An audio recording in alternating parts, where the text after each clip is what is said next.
Masaya ang naging kaganapan sa Showtime last September 19, 2023 at tuwang-tuwa ang mga hosts lalo na si Vice Ganda dahil sa wakas nakuha na ang naipong premyo na 750,000 pesos ng maswerteng contestant na si Ruby sa Isip Bata segment.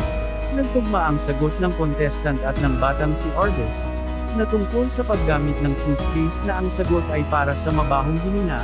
Masayang-masaya ang contestant sapagkat makapag-aaral na ang kanyang anak.